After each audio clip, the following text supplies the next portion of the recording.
Bonjour, merci d'être venu malgré les problèmes de transport qu'il y a ce matin. Nous avons choisi de vous parler encore d'intelligence artificielle. Alors je dis encore d'intelligence artificielle parce que dans votre vie au quotidien, vous entendez parler tous les jours d'intelligence artificielle. Ce matin, j'étais dans un kiosque à journaux, j'ai vu le supplément de Libération, Voyage au cœur de l'IA, le supplément du Monde de cette semaine, Dans la tête des robots.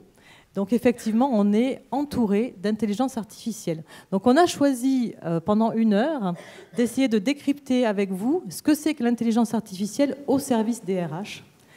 Quelles en sont l'ensemble des valeurs que peuvent vous apporter ces nouvelles technologies, quelles en sont aussi les limites, de façon à pouvoir y voir plus clair. Et en 1 heure, on va essayer de faire l'exercice avec l'ensemble des participants. Et nous avons la chance, et d'ailleurs je les remercie vivement, d'avoir répondu à notre demande pour être présent à nos côtés aujourd'hui. Nous avons la chance d'avoir tout d'abord Jérôme Bourron, qui est DRH du groupe SOS, et vous avez été nommé au prix du DRH numérique en 2017 par l'ANDRH. Voilà, donc vous avez beaucoup de choses à nous dire sur justement l'apport des technologies quand on est DRH pour gérer une entreprise. Nous avons, alors je commence par les hommes, hein, vous avez vu. Voilà. Nous avons donc Jérémy Lamery. Alors Jérémy, qui dirige en fait le LabRH, qui est l'association des startups en France. Je crois qu'il y a plus des startups RH. Il y en a plus de 450 startups. Vous voyez, dans le salon, il y a énormément de startups qui sont présentes d'ailleurs. Et puis vous êtes vous-même, bien sûr, fondateur de Monkey-Tie, d'une start-up qui, je ne sais pas si c'est encore une start-up, mais en fait c'est déjà une belle entreprise, sur le recrutement et la mobilité interne.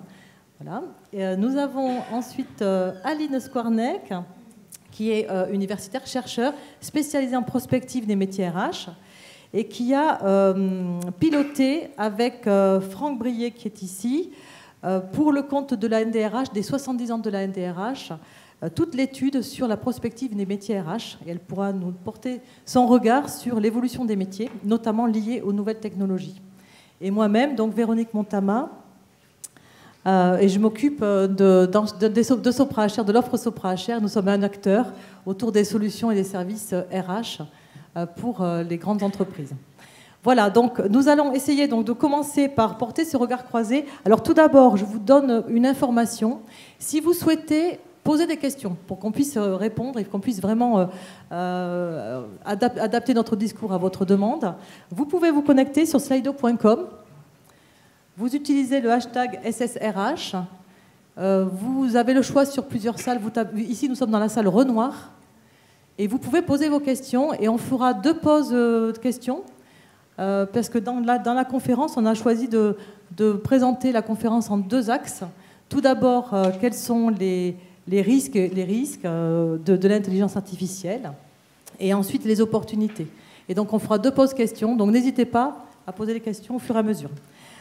Voilà, on va commencer par donner la parole à Aline qui va nous synthétiser finalement les travaux qu'elle a menés avec la NDRH sur la prospective des métiers et puis terminer un petit peu sur un éclairage sur finalement comment les DRH, d'après vous, travaillent avec ces nouvelles technologies et se projettent dans ce nouveau monde. Merci Véronique. Alors, mesdames et messieurs, je suis ravie d'être parmi vous aujourd'hui pour vous donner cet éclairage introductif et prospectif. Je pense en effet que dans cet environnement de l'intelligence artificielle, des robots, du numérique en général, parce qu'aujourd'hui on parle beaucoup d'intelligence artificielle, mais je pense que derrière, c'est finalement prendre en compte tout cet environnement numérique et l'impact que ça peut avoir non seulement sur nos métiers RH, mais aussi sur les organisations en général. Donc je suis vraiment ravi d'être parmi vous. Et donc, nous avons eu l'honneur au sein de l'AGRH. Donc, l'AGRH, c'est l'association académique des enseignants-chercheurs en ressources humaines. Nous sommes à peu près 1300. Et donc, au sein de cette association, nous avons un groupe de travail, le GRT Veille et Prospective. Et donc, avec Franck Brier, ici présent, professeur Franck Brier, nous avons piloté, et quelques collègues chercheurs qui font partie de ce GRT, de ce groupe de travail, nous avons piloté pour l'ANDRH, pour les 70 ans de la NDRH, une étude prospective sur les métiers RH 7.0.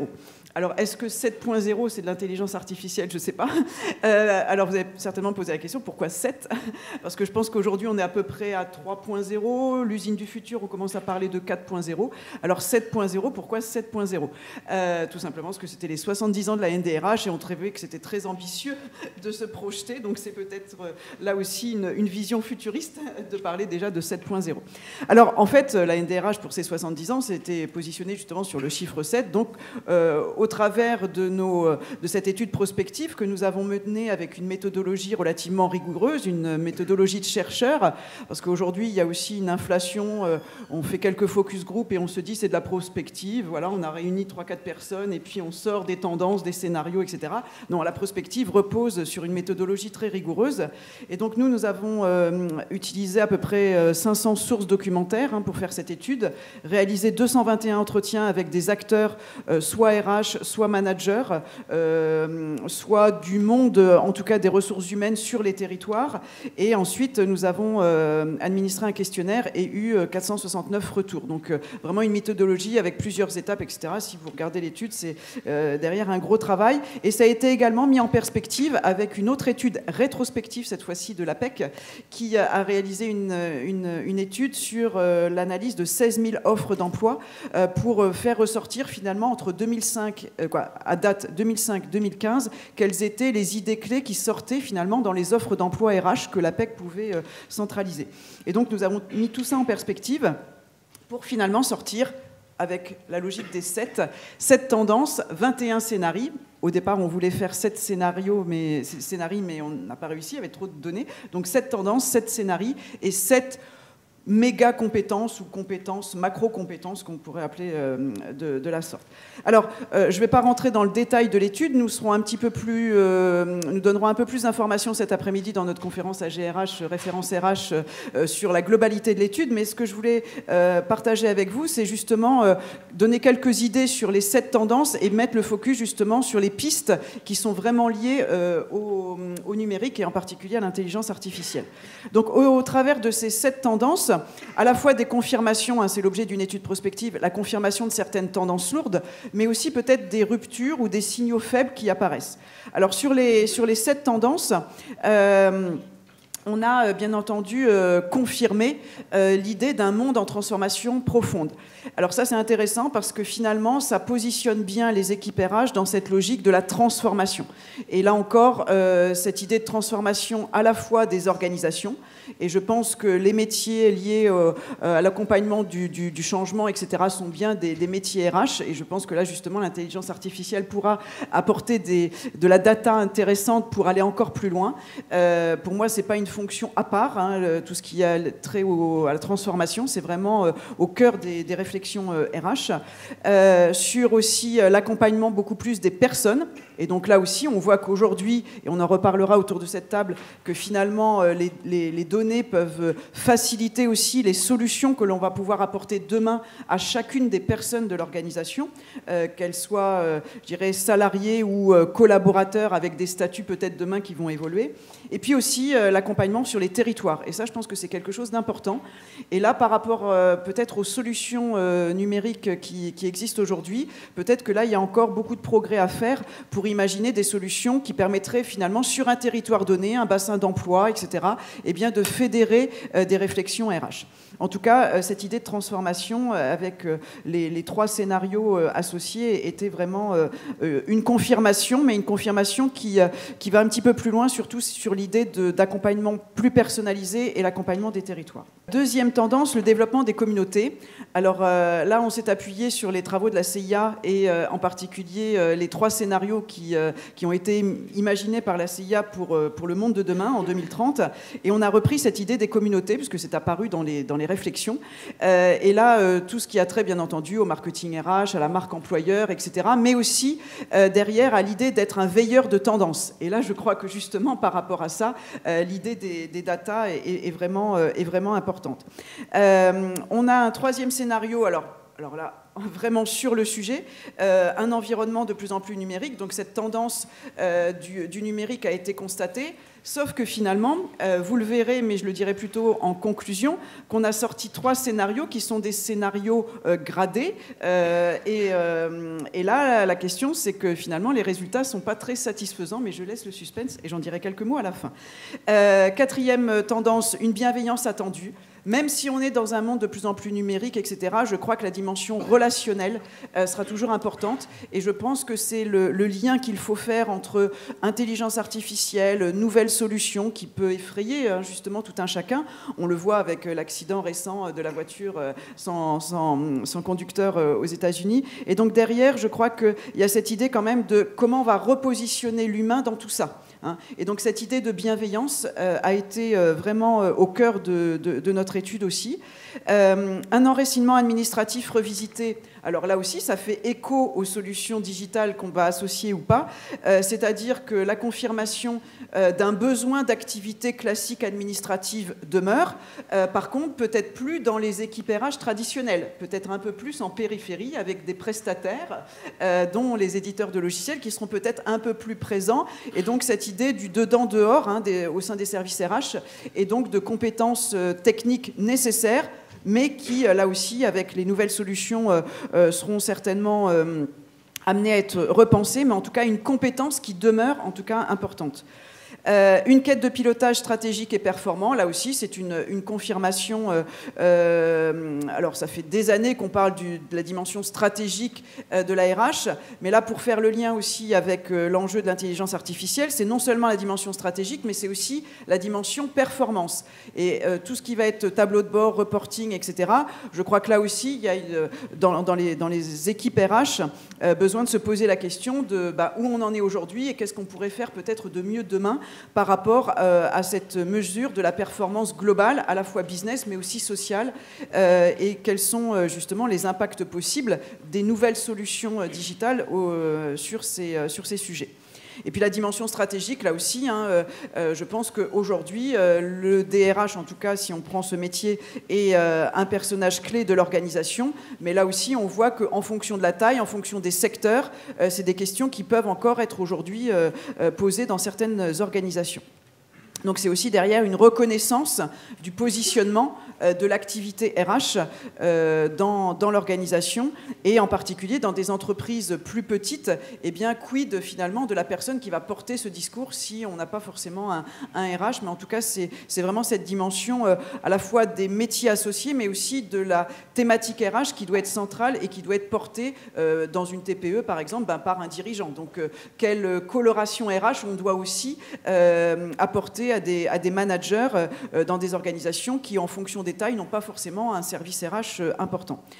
Et puis, alors là, c'est peut-être un petit peu plus au niveau du signal faible, en tout cas sur certains scénarios associés à cette tendance, une maîtrise des risques exigée. Alors, en effet, la dimension risque est de plus en plus importante, et donc là aussi, des pistes intéressantes, et en particulier, le dernier scénario qu'on a sorti, alors qui, en résultat quantitatif, fait vraiment partie ce qu'on pourrait qualifier de signal faible, le RH criminologue, donc celui qui serait en veille par rapport à toutes les sources possibles, je dirais, de comportements peut-être un peu déviants dans les organisations.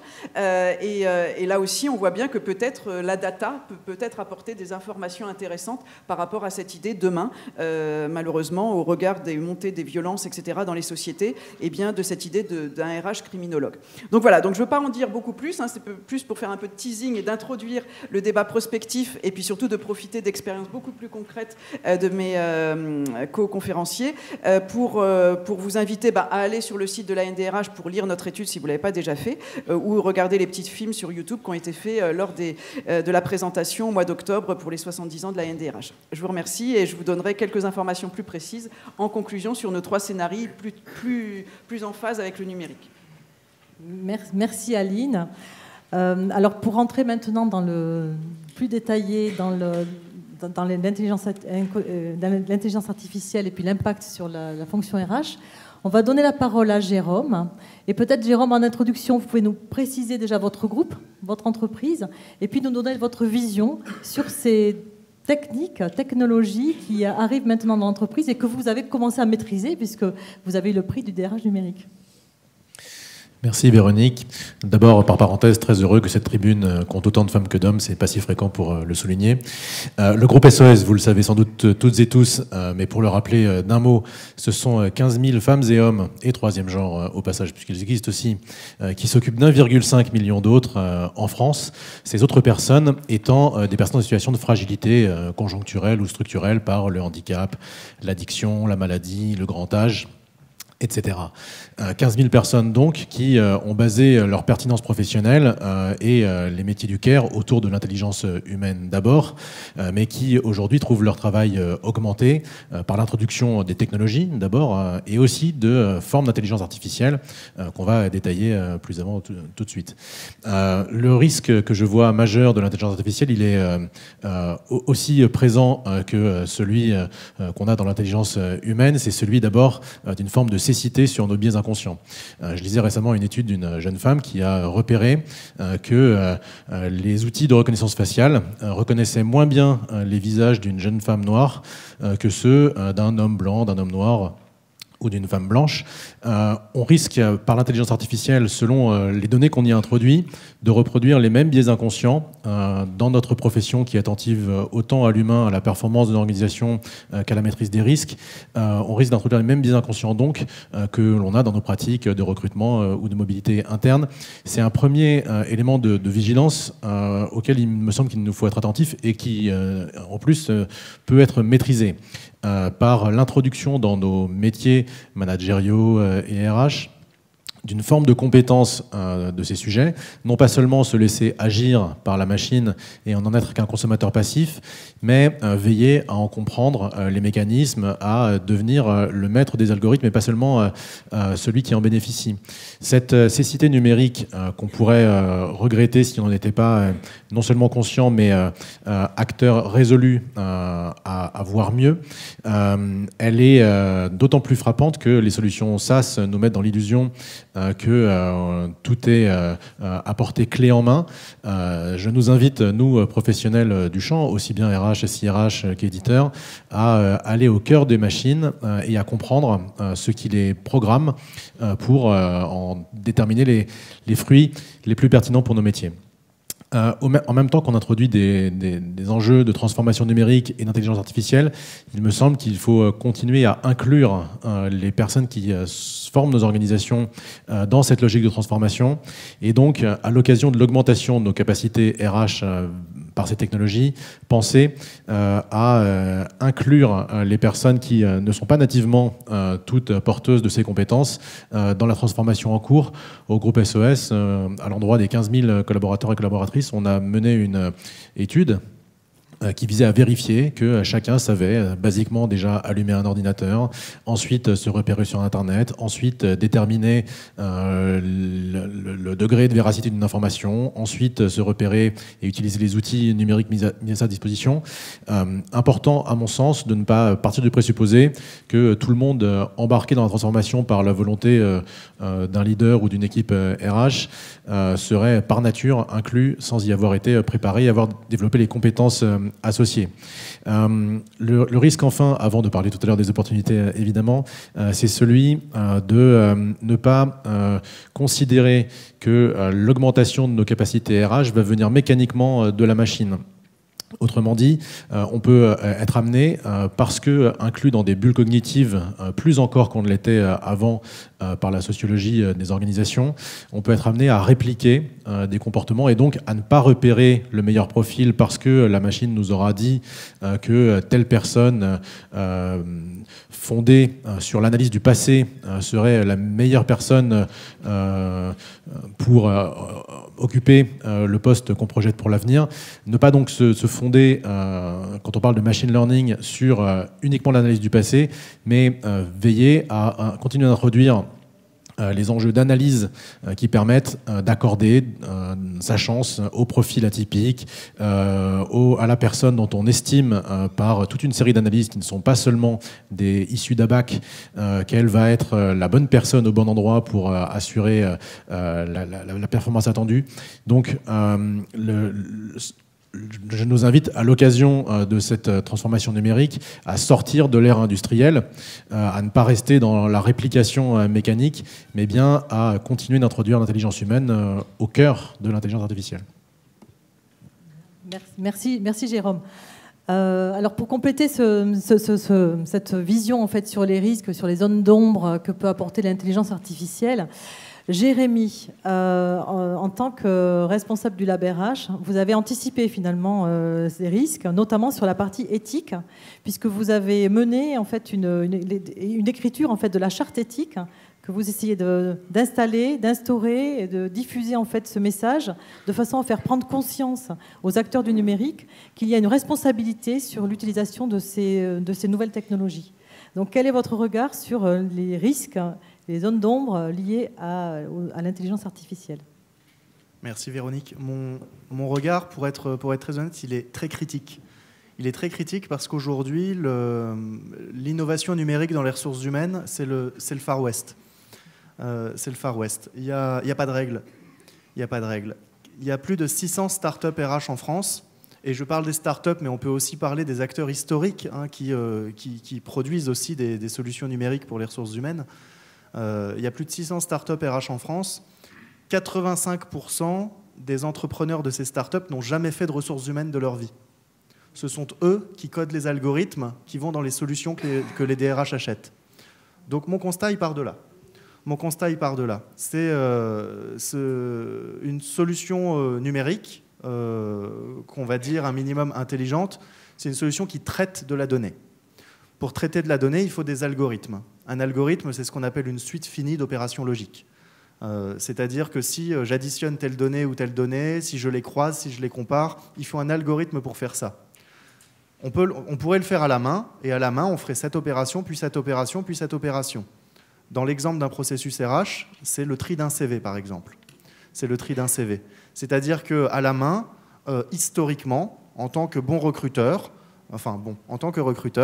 je regarde le nom de l'école, je regarde le nombre d'années d'expérience. Selon mes biais, je regarde peut-être certaines autres choses. Ah, s'il a fait du rugby, c'est qu'il a l'esprit d'équipe. Enfin, vous connaissez tout ça par cœur. Je caricature, hein, il y a des très très bons recruteurs. Mon point, c'est de dire qu'un algorithme un bon algorithme est censé reproduire les meilleures pratiques d'un processus donné. Un algorithme normal reproduit les pratiques de celui qui l'a codé. Et aujourd'hui, avec 85% des entrepreneurs en start-up RH, et je pense que ce n'est pas spécialement mieux dans les autres entreprises, hein. Il y a des entreprises qui se spécialisent, qui ont des vraies démarches de co-développement avec des DRH pour comprendre les meilleures pratiques. Ce n'est pas la majorité du marché aujourd'hui. Et donc ces algorithmes qui reproduisent des pratiques qui sont des croyances. On pense que pour bien recruter, il faut faire comme ça et comme ça. Au-delà de ça, je prends l'exemple de deux très belles entreprises qui ont un métier extrêmement similaire, L'Oréal, Procter & Gamble. Je ne recrute pas du tout pareil chez L'Oréal que chez Procter & Gamble. Et les deux modes de recrutement se valent, simplement il y en a un qui est très axé sur les processus, l'autre beaucoup sur la culture. Et donc la manière de trier une candidature, la manière d'effectuer un processus de recrutement ou de promotion interne n'a rien à voir. Pourtant, en tant qu'éditeur de logiciels, aujourd'hui, l'algorithme qui va être proposé va être le même. On a donc des risques extrêmement forts quelque part de clonage, de reproduction sociale d'une croyance qui est une croyance qui dépend souvent d'un petit groupe de personnes, pas nécessairement expertes. Je pars du principe que chaque entreprise a ses propres processus, a ses propres meilleures pratiques, et qu'aujourd'hui, les solutions numériques devraient retranscrire ça. Elles devraient être capables de retranscrire fidèlement les meilleures pratiques d'une entreprise donnée. Les meilleures pratiques, c'est un autre sujet, elles évoluent. Les meilleures pratiques de recrutement d'il y a 15 ans ne sont pas nécessairement les mêmes qu'aujourd'hui. On ne cherche plus les mêmes choses, la société n'a plus besoin des mêmes choses. Et là, en revanche, c'est un biais de la fonction RH elle-même qui, sur ces sujets-là, peine encore à évoluer. Par exemple, on parle de ce qu'est un talent. C'est lentement en train de changer. Un talent, c'est quand même quelqu'un qui a fait une parisienne ou pas loin. Et pour entrer dans les programmes de haut potentiel, il faut avoir fait une grande école aujourd'hui. Il y a quelques entreprises qui commencent à faire changer ça, mais ce n'est pas la majorité du marché. Il y a encore beaucoup de biais, de croyances limitantes qui font qu'un talent, c'est difficilement quelqu'un qui sort de l'université, par exemple. Ou c'est difficilement quelqu'un qui n'a même pas de diplôme universitaire. Donc ces choses-là vont évoluer parce que la fonction RH se rend compte que ce dont on avait besoin hier n'est plus semblable à ce dont on a besoin aujourd'hui. Hier, on avait besoin de gens qui étaient capables d'exécuter, de reproduire et d'adhérer. Aujourd'hui, on a besoin de gens qui sont capables de créer et sortir du cadre, ce qui est très très différent en termes de profil. Les solutions numériques, en fait, il faut comprendre, les algorithmes, l'intelligence artificielle, ce n'est qu'une transposition dans le numérique de choses qu'on est censé pouvoir faire à la main. Si on ne comprend pas la meilleure manière de les faire à la main, on ne peut pas faire une bonne solution numérique. Et l'enjeu, il est là, c'est qu'on est dans une époque où, en fait, la fonction RH est en train de se transformer, Aline, tu l'as très bien dit, sur tout un tas de sujets. Pourquoi ? Parce que la fonction RH a reçu un mandat assez brutal de transformer l'entreprise. Donc voilà, l'entreprise est en pleine recomposition, il faut changer les outils, il faut changer les compétences des gens, il faut revoir tous les processus, il faut changer la culture et il faut peut-être même aider à repenser la gouvernance. Le point commun de tout ça, c'est les gens, donc les gens, c'est la fonction RH, donc la fonction RH, occupez-vous de ça. Et la fonction RH, pour pouvoir faire ça, doit se transformer elle-même. Et donc dans une période où la fonction RH est en train de se transformer, on a des outils numériques qui arrivent massivement. On n'a pas encore forcément toutes les meilleures pratiques pour tous les différents processus qui sont en train de se recomposer. Et on les injecte quand même dans des solutions numériques. Avant, pour trier 200, 1000, 2000 CV, il fallait plusieurs heures, voire plusieurs jours. Aujourd'hui, en une fraction de seconde, c'est fait. Le gain de productivité est absolument énorme, mais gérer un processus avec des mauvais réflexes, c'est aussi détruire beaucoup de valeur. Et là, je parle que du recrutement, mais on peut parler de tous les autres aspects derrière qui vont jouer sur la performance, qui vont jouer sur l'engagement, qui vont jouer sur la fidélisation, sur tous les sujets liés au talent et qui vont impacter très fortement l'organisation. Donc pour moi, si la fonction RH veut être une fonction stratégique de l'entreprise, elle a la responsabilité d'anticiper l'impact des choix qu'elle fait aujourd'hui.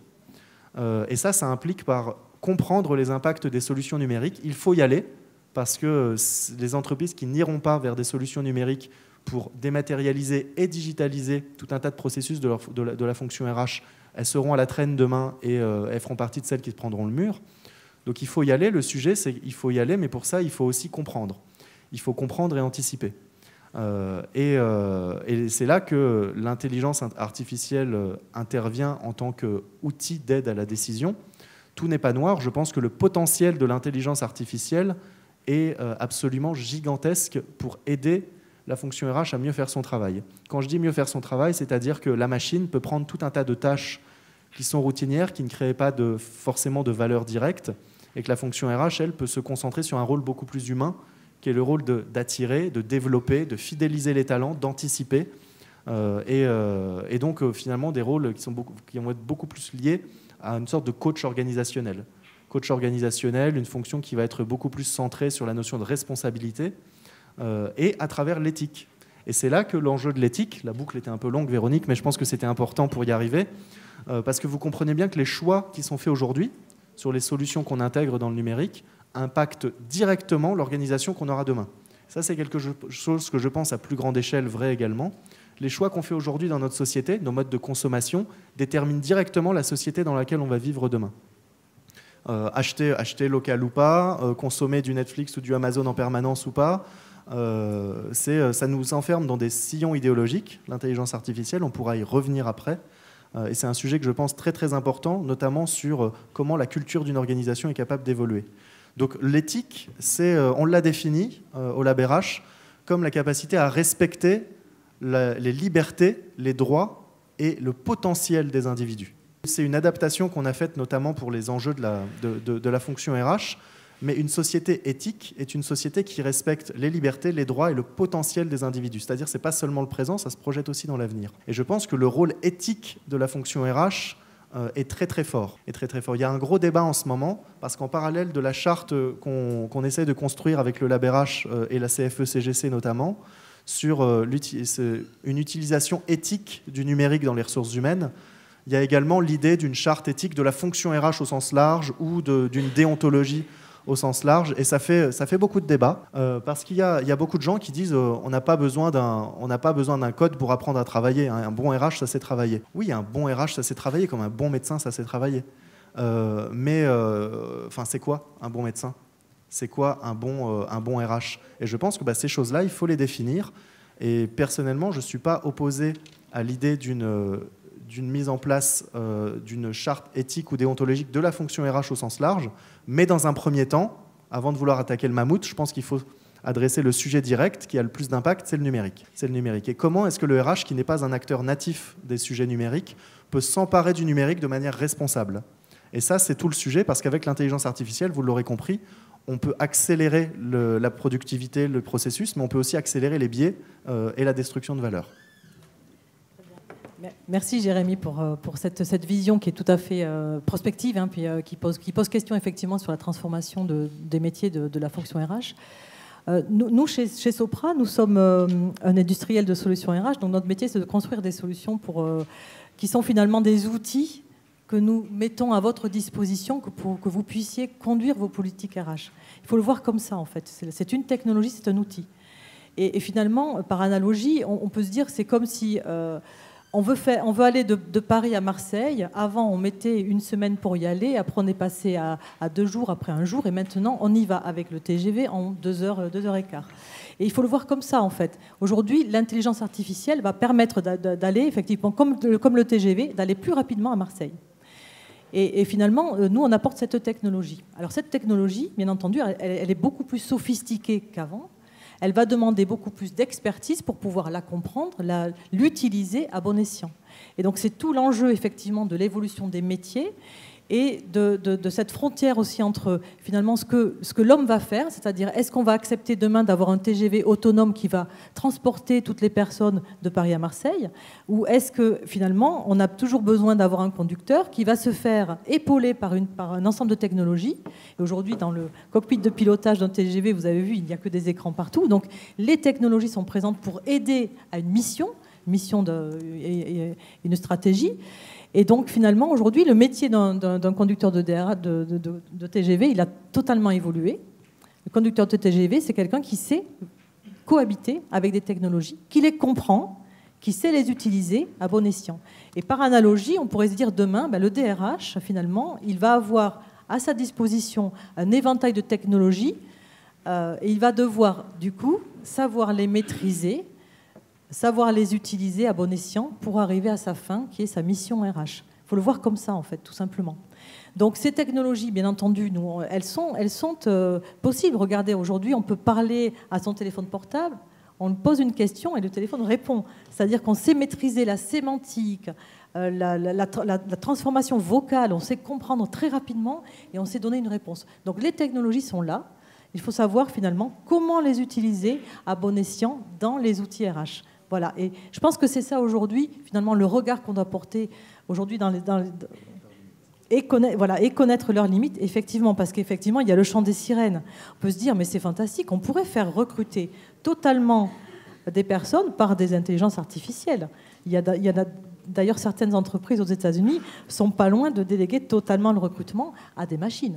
Et d'ailleurs, et même arrive à la conclusion que c'est même plus diversifié. Enfin, c'est une réponse plus diversifiée que le recrutement humain. Voilà. Donc, en fait, on pourrait très bien choisir de déléguer totalement. Et c'est là qu'il faut, je pense, bien se poser la question sur la frontière. Quelle est la frontière que l'on va vouloir poser entre des technologies et l'humain? Voilà. Et voilà, très bien. Voilà, vous l'avez entendu, Jérémy? Est-ce que parce qu'on peut le faire, on doit le faire? C'est là la question, effectivement. Voilà, donc pour clôturer en fait cette partie sur la partie des risques et des zones d'ombre, alors peut-être qu'on n'a pas parlé d'un sujet qui est le risque qu'on appelle l'ubérisation de la fonction RH. C'est attention, demain, mon métier va être remplacé par une machine, et c'est quand même une des craintes importantes en fait de la fonction RH. Et comme l'a dit Aline en introduction, mais je pense qu'elle le reprendra en conclusion, la fonction RH se transforme. Certains métiers que vous faites aujourd'hui dans l'entreprise vont se transformer. Certaines tâches, et ça c'est très très très bien, vont être faites par des machines. Les tâches qui sont répétitives, qui sont sans valeur ajoutée, seront faites par des machines. Et là, on parle des tâches autour de la gestion administrative, de la paye, du recrutement. Et là, il y a un volant incroyable de performance à aller gagner sur ces métiers-là, de la fonction RH. Et une des opportunités, c'est que le DRH va devenir plus expert parce qu'il saura piloter ces intelligences artificielles. Alors, ce que je vous propose, c'est de faire une petite pause questions. S'il y a des questions dans la salle, on peut demander à Slido d'afficher les questions.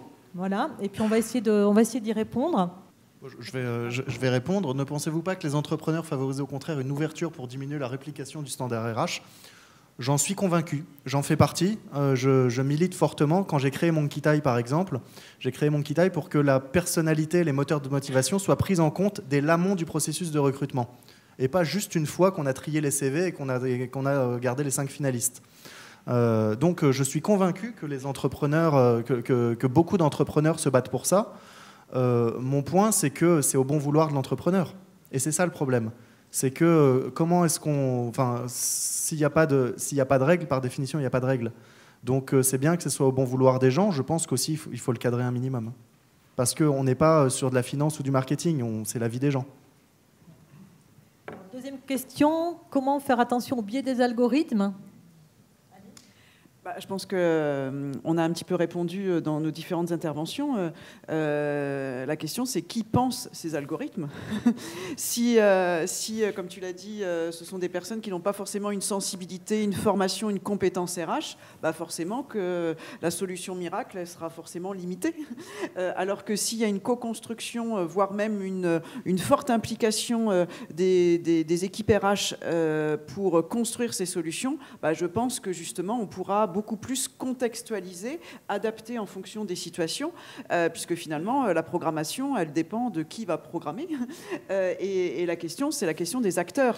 Et ça rejoint ce que j'ai dit en introduction tout à l'heure, c'est que je pense qu'à la fois dans les formations RH, mais aussi au niveau formation initiale ou continue, je pense que tous les acteurs RH, qui soient en entreprise ou sur le territoire, doivent avoir plus qu'un vernis digital aujourd'hui. C'est-à-dire que je crois que là, aujourd'hui, on est sur une montée en compétences nécessaire. On le verra dans les scénarios de notre étude, mais une montée en compétences nécessaire, c'est-à-dire qu'il ne faut plus savoir ce qui se fait, mais il faut être en capacité aussi un peu de le faire, pas forcément totalement, mais un peu aussi.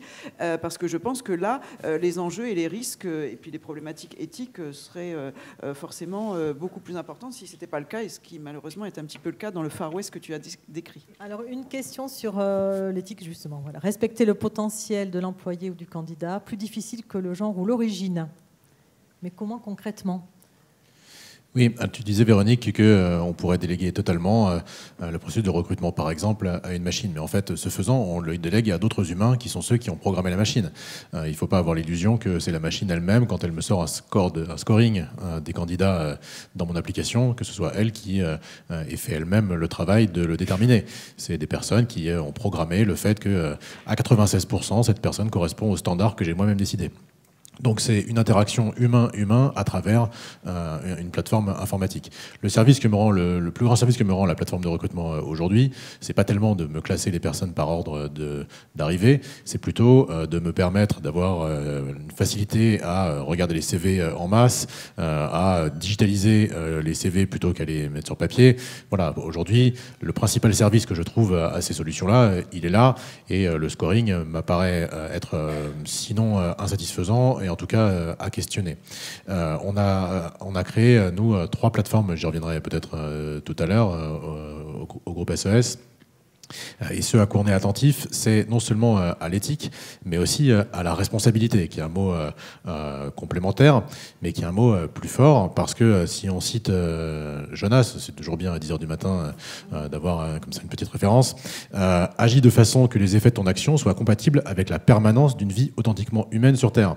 Ça me semble assez bien dans le cœur du sujet. Je ne crois pas que la fonction RH va disparaître. Je ne connais pas de dirigeants qui auraient l'envie incroyable de s'occuper lui-même du plaisir qu'on a aux relations avec les IRP, par exemple. Je ne connais peu de personnes qui maîtrisent tout le processus de revue des talents visant à opérer ce que disait Jérémy, c'est-à-dire distinguer qui sont les potentiels et pas seulement la réplication du même. Donc je ne crois pas que la fonction RH du tout va disparaître. Elle va être distribuée. Elle est déjà sur la ligne managériale et tant mieux. Et on trouvera forcément des leviers de pertinence à conquérir. Une partie du travail va s'automatiser, et tant mieux. J'ai tendance à penser, à la suite de Stigler, que c'est aussi une manière de diminuer la pénibilité. Combien de nos tâches sont pénibles parce que, ou en tout cas usantes, parce que répétitives. Si on peut supprimer toutes celles-là, parce qu'une machine va le faire plus vite et sans douleur, allons-y, sans problème. Mais le travail, qui est ce qui nous occupe aujourd'hui et dans nos quotidiens, lui, il va continuer et il va même gagner en importance. Je ne crois pas du tout à une disparition de la fonction RH, elle va se transformer incontestablement. Autant être attentif à la manière dont on oriente, nous, cette transformation. Merci. Jérémy, un mot pour compléter. Est-ce que la DRH va disparaître ? Oui, je ne pense pas du tout que la DRH va disparaître. Je pense au contraire que ça va devenir l'une des fonctions les plus importantes de l'entreprise. La conviction que j'ai, en revanche, c'est que ce ne sera pas forcément avec les mêmes personnes, parce qu'on ne va pas y chercher les mêmes choses. Je prends un exemple simple. Mais donc là, on parle d'informaticiens, des informaticiens et des robots qui pourraient faire disparaître la fonction RH. Il ne faut pas oublier que tous ces outils sont au service de quelque chose. Ce n'est pas une finalité. C'est pas une finalité. Et par exemple, dans la voiture autonome de Uber ou la voiture autonome de Google, il y a un gros sujet qui est le sujet justement de l'éthique et de la responsabilité. En cas d'accident inévitable, si la voiture arrive dans une situation où l'accident est inévitable et que, par exemple, ça m'oblige de renverser quelqu'un ou de me prendre un mur, qui est-ce que je protège ? Est-ce que je protège le passager ou est-ce que je protège le passant ? Et en fait, c'est un sujet qui est difficile quand même. C'est un sujet qui est difficile. Je ne sais pas si vous connaissez ce film qui s'appelle iRobot, qui est basé d'ailleurs sur un livre d'Isaac Asimov. Et dans ce film, donc, enfin dans le bouquin, dans le film, l'acteur principal, le rôle principal joué par Will Smith, en fait, a une haine contre les robots parce que plusieurs années avant, il a eu un accident. Il a eu un accident de voiture, il était avec une petite fille en voiture, sa voiture est tombée dans l'eau, et il y a un robot qui a sauté dans l'eau pour les sauver, et le robot ne pouvait sauver qu'une personne. Et il avait calculé que Will Smith avait 40% de chances de survivre et la fille seulement 17%. Donc il a sauvé Will Smith parce que Will Smith avait plus de chances de survivre. Et le point de Will Smith, c'est de dire mais aucun être humain n'aurait pris cette décision. L'être humain aurait sauvé l'enfant, c'est évident. Et en même temps, l'enfant serait peut-être mort, donc du coup, on n'aurait sauvé aucun des deux. Donc en fait, c'est des sujets qui ne sont pas noirs ou blancs. C'est des sujets qui sont extrêmement compliqués. Et je pense que demain, dans l'entreprise, on aura du numérique partout. On aura des algorithmes partout. Et je pense que la fonction RH va s'approprier petit à petit ce sujet de la responsabilité, de quel impact ça a sur l'humain, dans l'organisation et en dehors. Et donc, au-delà de ce qu'on a dit tout à l'heure, attirer, développer, fidéliser, anticiper. Donc, c'est-à-dire que demain, s'il y a un robot qui arrive devant vous, qui dit « Voulez-vous travailler dans cette entreprise ?» Je pense que vous n'irez pas, quoi. Il faudra toujours des gens à un moment donné pour vous motiver. Ce sera un rôle qui sera effectivement partagé avec le manager, mais il faudra quand même quelqu'un pour coordonner tout ça. Donc je pense que le rôle de la fonction RH sera vraiment d'accompagner les gens, mais aussi accompagner la responsabilité de l'entreprise. Merci. Il y a d'autres questions qui sont apparues, mais je pense qu'on va y répondre quand on va parler en fait des opportunités, parce que la question sur, on ne cite que le processus de recrutement. Est-ce qu'il y a aussi d'autres domaines en fait RH qui peuvent être aidés par l'intelligence artificielle, notamment la paye, la gestion des rémunérations? Je pense qu'on va en parler quand on va parler des opportunités. Et ensuite, la phrase de Laurent Alexandre, oui, donc quel est l'avenir des services RH? Vont-ils fusionner? RH et DSI vont-ils fusionner? Effectivement, on pourrait parler aussi du marketing aussi. Le marketing pourrait fusionner aussi avec les RH. On va en parler tout à l'heure peut-être dans la deuxième partie, qui est autour justement des opportunités. Voilà. Quelles sont les opportunités? Ça ne veut pas y aller. On est resté sur les risques. Bon, on va vous parler des opportunités. Voilà. Donc, d'abord, peut-être un mot de Jérôme. Quelles sont les opportunités que vous avez imaginées? Je citais 3 plateformes qu'on avait créées au groupe SOS dans cette logique qui est indiquée de RH entrepreneurs. Pour faire suite à ce que disait Jérémy, c'est aussi bien que ce soit les RH qui soient les entrepreneurs de leur sujet, plutôt que de les confier, avec tout le respect que j'ai pour les 600 confrères dont il parlait, de les confier à des gens qui découvrent au moment où ils sortent parfois de l'école le sujet du capital humain ou de l'humain tout court parfois. Donc RH entrepreneurs, au groupe SOS, on a monté 3 plateformes. Une plateforme de MOOC de recrutement, avec d'ailleurs un de ces start-upers qui lui est un vrai connaisseur des sujets RH, Paul Farnet.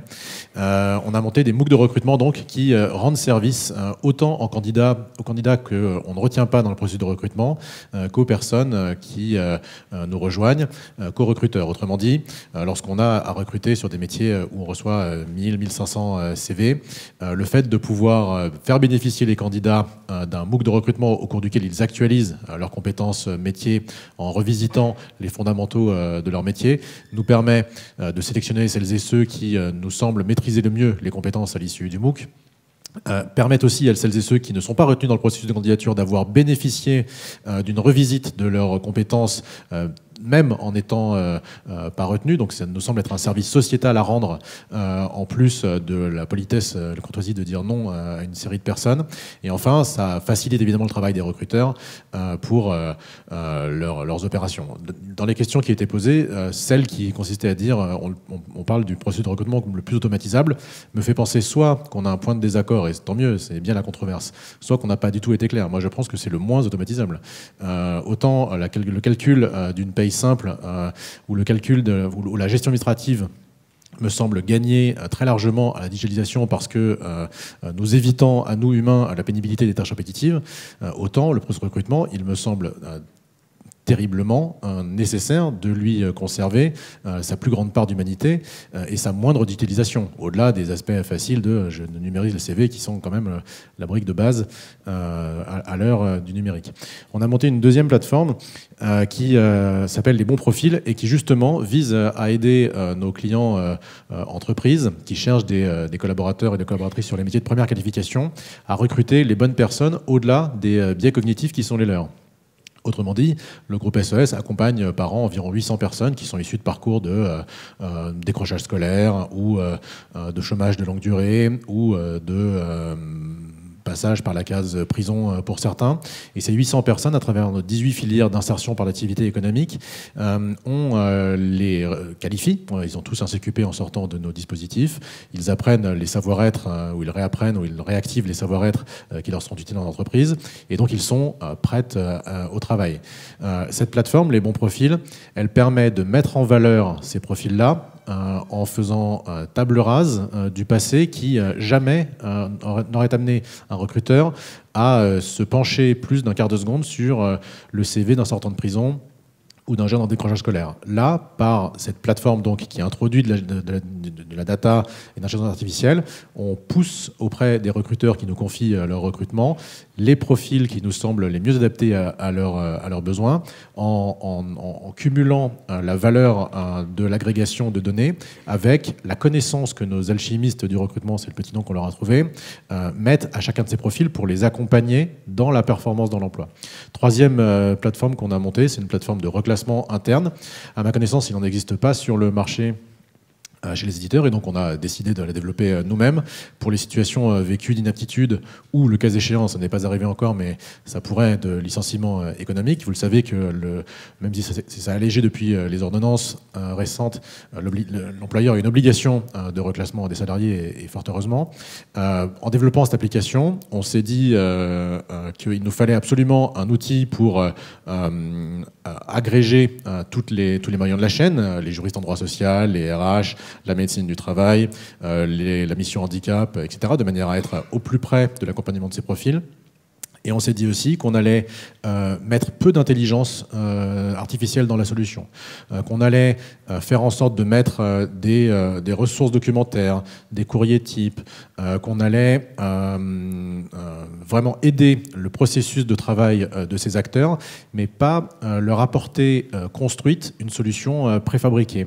La seule intelligence artificielle, si on veut dire algorithmique, qu'on a mis dans la plateforme, c'est en face des compétences repérer de la personne, poser les offres d'emploi disponibles au sein du groupe qui font appel aux mêmes compétences. C'est le seul biais qu'on s'est permis de manière à accélérer certains processus qui méritent de l'être. Parfois, il est assez évident que si on a une personne qui est comptable et une offre de comptable, on peut assez bien la lui proposer plutôt que d'aboutir à une rupture de contrat de travail. Mais au-delà de cette facilité pour accélérer les processus et éviter les ruptures, on est très attentif à ce que juristes, mission handicap, médecine du travail, RH, etc., puissent de la part d'un collaborateur qui serait en situation d'inaptitude et comptable, lui proposer aussi autre chose que le métier auquel la machine le destinerait.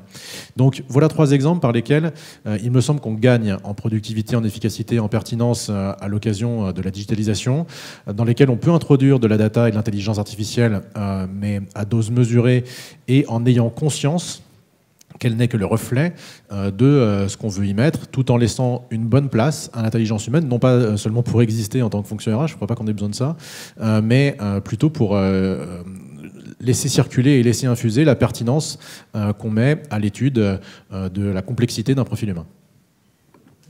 Merci Jérôme. On voit bien que vous avez réfléchi sur cette notion de frontière entre finalement qu'est-ce que vous allez déléguer à la machine et qu'est-ce que vous allez garder vous comme mission au sein de la DRH.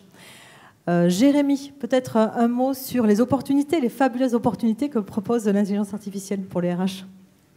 Il n'y en a pas. Non, je rigole. Non, comme je disais tout à l'heure, je pense vraiment que le potentiel de l'intelligence artificielle est fabuleux.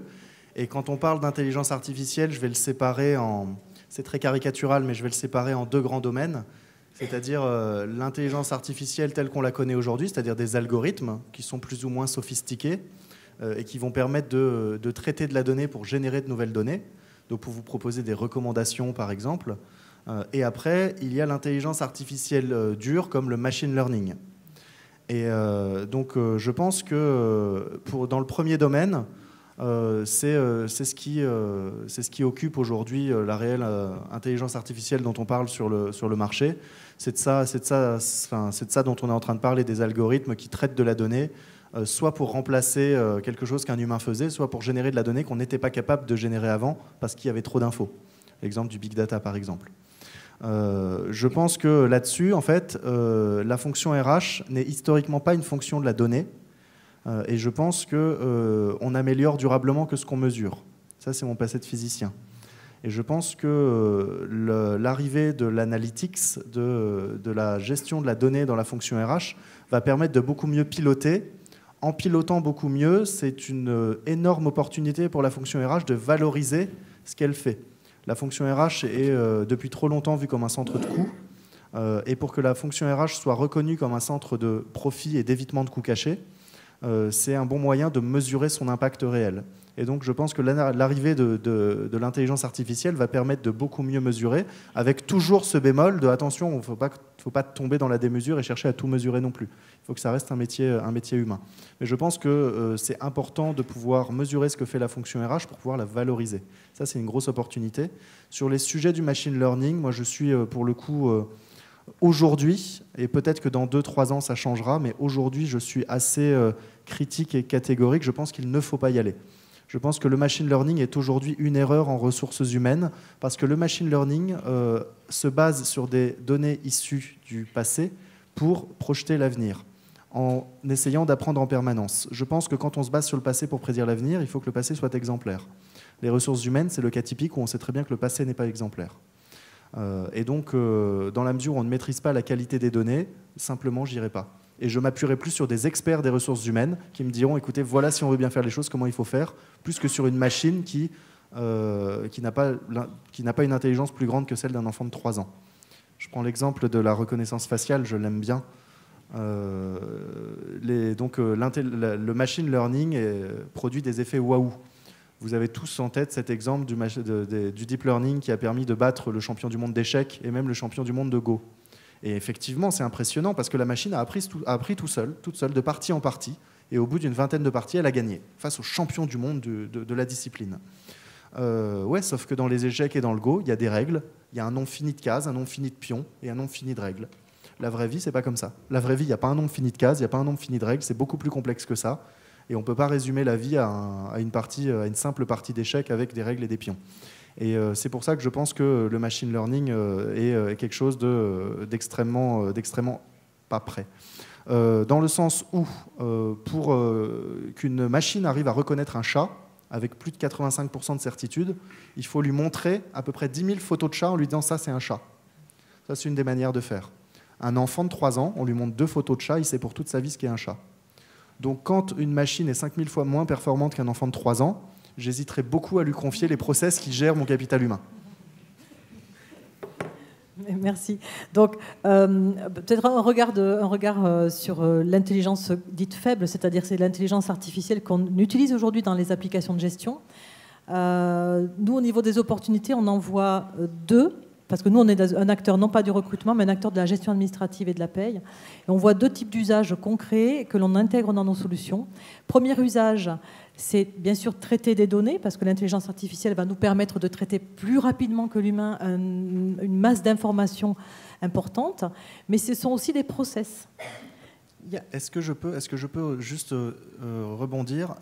En revanche, j'encourage fortement toutes les entreprises à s'équiper de solutions de machine learning à but de recherche.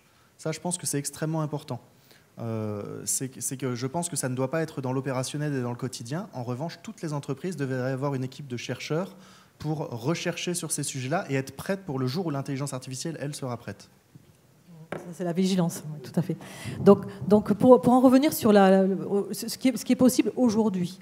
Donc je disais, l'intelligence artificielle va nous permettre deux choses. Premièrement, de traiter des données de façon massive, et deuxièmement, de traiter des process aussi. C'est ce qu'on appelle le RPA, Robotic Process Automation. C'est ce qui s'est passé dans l'industrie quand on a remplacé dans les chaînes de montage de voitures, on a remplacé les ouvriers qui montaient les voitures par des robots. Et finalement, par analogie, dans le travail au quotidien des gestionnaires, vous passez dans une fonction RH, vous passez entre 40% et 60% de votre temps à faire de la gestion administrative. Ça dépend si on est dans le secteur privé ou dans le secteur public. Ça, c'est la source Ségos de l'enquête de l'année dernière. Donc vous voyez finalement le champ les potentiels apports de l'intelligence artificielle, ça va être d'essayer de faire baisser ce pourcentage de temps passé sur des tâches administratives et de confier à des machines, à des intelligences artificielles, les process, la gestion des process, l'automatisation des process. Et il y en a beaucoup. Regardez, quand vous recrutez quelqu'un, vous devez demander des pièces jointes, des pièces pour mettre à votre dossier, ce sont toujours les mêmes. C'est la copie des diplômes, etc. Vous devez faire signer l'adhésion à la mutuelle, etc. Donc si on regarde, si on écrit sur un papier, le process de recrutement, il est écrit. Et c'est toujours la même chose. Donc ça, typiquement, ça fait partie des leviers très intéressants qu'on va pouvoir confier à une machine. Et la machine, on lui apprend une fois, et elle sait répéter à l'infini, sans se fatiguer, ce process. Et donc là, ça va être un véritable levier d'optimisation pour la fonction RH. Un levier de performance, ça c'est clair. Le processus d'embauche, effectivement. Voilà, processus d'embauche. Automatisé au maximum. Oui. Automatisé au maximum. Après, il y a d'autres processus au niveau des métiers de la paye. Donc là, ce sont des process, effectivement. Au niveau des métiers de la paye, il faut, et puis effectivement, là, depuis tous les projets de dématérialisation, tout est dématérialisé, il y a la DSN, il y a le prélèvement à la source bientôt, etc. Donc en fait, on voit bien que les machines parlent aux machines maintenant. Votre système de paye parle au système de la DGFiP, parle au système. Donc les machines parlent aux machines. Donc pour ça, il faut, je pense, contrôler de façon très efficace ce que les machines sont en train de faire entre elles. Quand on met du machine to machine, ce sont des échanges de données automatisés d'une machine à l'autre. Je pense qu'il y a urgence à mettre sous contrôle tout ce qui est en train de se passer. Et donc là, c'est aussi un nouveau métier pour la fonction RH, une nouvelle responsabilité, c'est de maîtriser tous ces flux d'informations et de se faire aider par l'intelligence artificielle pour vérifier, contrôler des milliers d'informations très rapidement et d'alerter le gestionnaire sur les points de risque, des points à vérifier. Et là aussi, ça peut être vraiment un véritable apport pour la fonction RH si on arrive à processer tous ces métiers de supervision, de contrôle pour aider le gestionnaire au quotidien. Donc voilà un deuxième champ d'application concret. Et d'ailleurs, nous, on travaille sur ces sujets puisque nous, on est un acteur de la paye et donc on processe énormément tous ces contrôles, cette supervision au niveau de tous ces processus qui sont aujourd'hui tellement automatisés, qui sortent même de l'entreprise. Hein. On ne fait plus de la gestion RH dans l'entreprise, ce que tu disais, Aline, la gestion RH aujourd'hui, elle est avec un écosystème élargi. Et donc là, on voit bien aujourd'hui qu'on a besoin de contrôler tous ces flux d'informations. Troisième source d'application, on parle beaucoup de chatbot. Ça veut dire chatter avec un robot, donc c'est un assistant virtuel. Et puis, je pense qu'aujourd'hui, dans votre vie personnelle, vous utilisez tous ces assistants virtuels, vous posez des questions. Quand vous vous connectez sur votre site de la banque, les mutuelles, etc., on est assisté par ces assistants. Ces assistants, finalement, ce sont des intelligences artificielles qu'il y a derrière et qui répondent à un certain nombre de règles, d'algorithmes. On les a éduqués.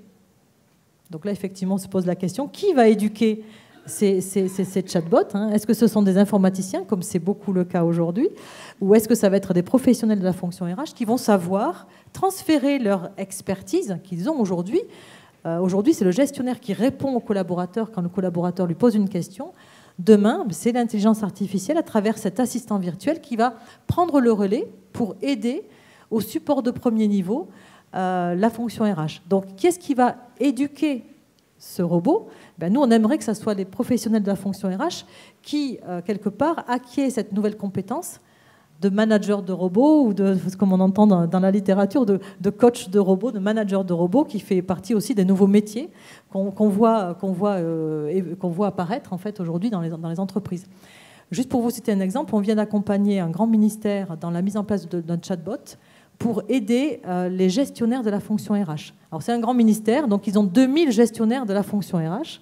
Et ces 2000 gestionnaires, ils doivent connaître parfaitement l'ensemble du réglementaire, et dans la fonction publique, c'est assez complexe, l'ensemble du réglementaire, savoir conseiller pour la mobilité, la gestion de carrière, les avancements, et comment faire pour s'assurer d'une maîtrise de ce savoir de façon homogène sur les 2000 personnes, c'est quand même assez complexe. Un gestionnaire qui est là depuis longtemps, il va être beaucoup plus expert, il va avoir beaucoup plus de connaissances qu'un gestionnaire qui vient d'arriver dans l'équipe, qui est nouveau et qui n'a pas encore la base de connaissances. Et bien là, typiquement, le chatbot, qui a été éduqué avec toute cette connaissance du réglementaire, va permettre aux gestionnaires finalement de faire mieux leur travail, parce que le nouveau gestionnaire qui vient de rentrer dans l'équipe, il va être aidé au quotidien par cette intelligence artificielle qui va lui rappeler les textes à mettre en place, etc. Donc vous voyez aussi le type d'apport que ça peut amener en fait dans la fonction RH si c'est bien utilisé, si on comprend la technologie, si on sait bien l'utiliser et si on sait piloter ces technologies. Voilà, je pense que ça c'est important de savoir piloter. Alors peut-être on peut terminer cette partie sur les opportunités avec les questions. On peut demander à Slido d'afficher quelques questions et puis on va voir si on peut y répondre.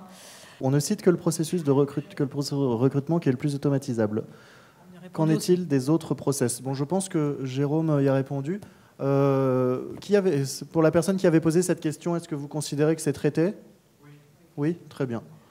Que pensez-vous de la phrase de Laurent Alexandre? À l'avenir, les services RH et DSI vont fusionner. Je peux très rapidement répondre dessus. Je pense que c'est aussi vrai que de dire que le soleil va se lever demain. Toutes les fonctions sont en train de se digitaliser, donc toutes les fonctions vont intégrer une DSI. Ils ne vont pas absorber la DSI qui existe, ils vont intégrer leur propre DSI. Et on appelle ça la DSI RH. Ça existe déjà. Autre question? Et la question suivante. Oui, à nouvelles compétences, mais l'évolution de la posture n'est-elle pas aussi importante? Courage, capacité à challenger le management, etc. Ça, c'est une question pour un DRH, ça, non? Ah, d'accord. Moi, j'aimais bien la précédente qui était est-ce que la fonction RH va devoir se transformer, etc.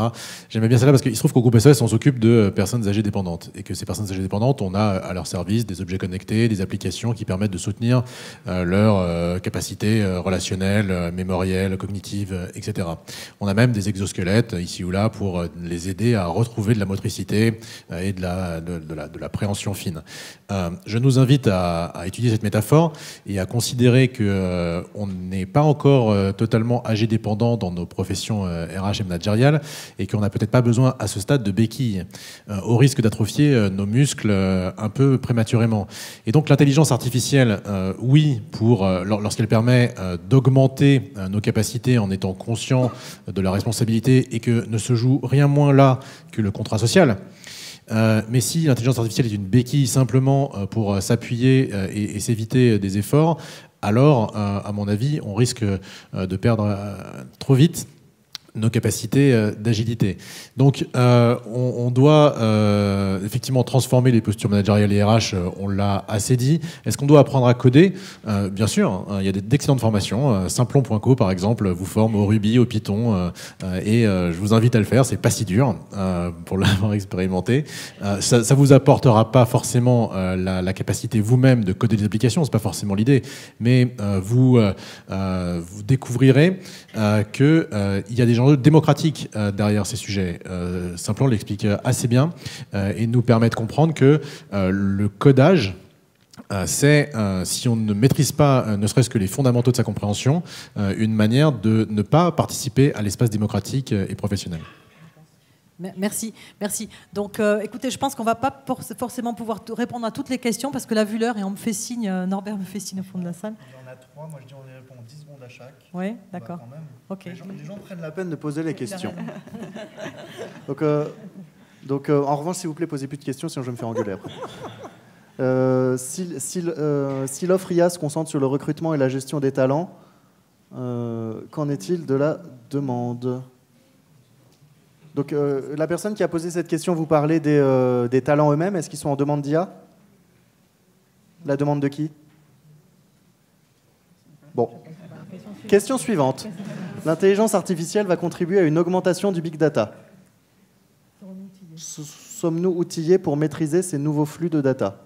Oui, ça je peux répondre. Effectivement, là on est outillés. C'est-à-dire aujourd'hui, les technologies, c'est ce que je disais tout à l'heure, les technologies sont prêtes. En fait, on sait manipuler des milliers d'informations rapidement. On sait maîtriser l'analyse sémantique quand on pose des questions. Donc, les technologies, on sait les maîtriser. Ça ne va pas être un frein là-dessus. Au contraire, il va falloir se poser la question pour savoir comment on utilise ces technologies. En revanche, quand on dit outillés, ça veut dire est-ce que les entreprises ont les outils pour faire ça? Est-ce qu'elles ont les compétences? Est-ce que les process sont en place? Est-ce qu'il y a une culture de ça? Aujourd'hui, sur les 4, pas encore. Mais ça va arriver. Mais il y a des partenaires pour ça. L'IA peut-elle aider à renforcer l'engagement des collaborateurs? Je pense que oui, et je laisserai répondre, mais je pense que oui, parce que l'IA permet de contextualiser beaucoup plus qu'avant. Elle permet de prendre en compte les spécificités de chacun et donc de proposer une expérience qui est un peu plus spécifique. Comme sur Netflix, on vous propose des contenus qui sont censés vous correspondre. Ils pourraient travailler un peu sur leur algorithme, mais c'est l'idée. Et je pense qu'en termes d'engagement, demain, c'est pareil, votre portail RH pourra être personnalisé, par exemple, avec une solution d'IA. Exactement. Je pense qu'aujourd'hui, on va passer d'une gestion des populations, c'est ce que vous faites aujourd'hui, vous gérez en général des populations, les nouveaux embauchés, les personnes qui ont plus de 55 ans, etc., à une gestion individuelle. Et effectivement, c'est ça l'apport de l'intelligence artificielle, ça va vous permettre d'être beaucoup plus précis dans la connaissance intrinsèque de vos collaborateurs. On parle de big data, mais le big data n'intègre-t-il pas des données externes à la société? Est-on sur du big data ou smart data? Alors, il faut savoir qu'il n'y a pas de vérité absolue. Est-ce que le big data inclut d'office des données externes à la société? Pas nécessairement, ça dépend. Ça dépend du data lake, d'où il vient. Il n'y a pas de vérité absolue là-dessus. Et peu importe d'où viennent les données, ce qui compte, c'est leur qualité avant tout. Merci. Peut-être qu'on va donner le mot de conclusion pour Aline, qui va nous amener dans la perspective du RH 3.0. Alors, en effet, les 3 scénarios associés à cette tendance du digital dans notre étude, on a quand même un premier scénario qui peut être inquiétant. D'ailleurs, il n'a pas été confirmé quantitativement par les résultats, mais c'est quand même le RH résistant aux sirènes du digital. Donc là, c'est quand même un profil. Donc, si certains d'entre vous, dans vos équipes ou vous personnellement, se reconnaissent un petit peu dans ce scénario, je pense qu'il faut quand même se poser quelques questions. Mais en tout cas, c'est quand même un scénario qui est ressorti de l'étude. Donc voilà, je vous laisse la réfléchir sur les évolutions possibles. Le deuxième, alors comme j'ai parlé de graduation, c'est le RH pilote d'une digitalisation apprivoisée. Donc là, je pense que c'est beaucoup d'entre vous, si vous êtes là, c'est certainement vous essayez d'apprivoiser le digital d'une manière générale. Donc ça, c'est plutôt positif. Et puis le scénario du RH 3.0 ou le règne de la data, ce serait celui qui serait vraiment peut-être issu de cette fusion DSI-RH, je ne sais pas. En tout cas, celui qui serait vraiment au cœur de toutes ces innovations. Et le mot de la fin, pour conclure et vous inviter à regarder plus précisément nos résultats, c'est peut-être de se dire, attention, ne perdons pas le fil rouge finalement de nos missions RH et du périmètre finalement de ce qu'on a envie de faire dans nos organisations.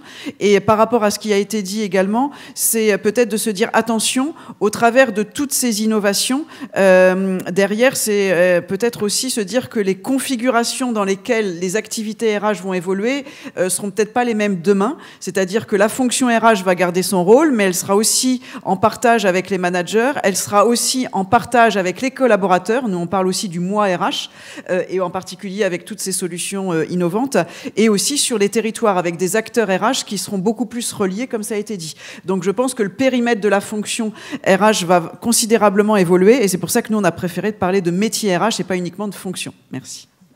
Merci. Bah, écoutez, en espérant que vous êtes maintenant un peu plus visionnaire sur ce qui va arriver dans la fonction RH, je vous remercie beaucoup.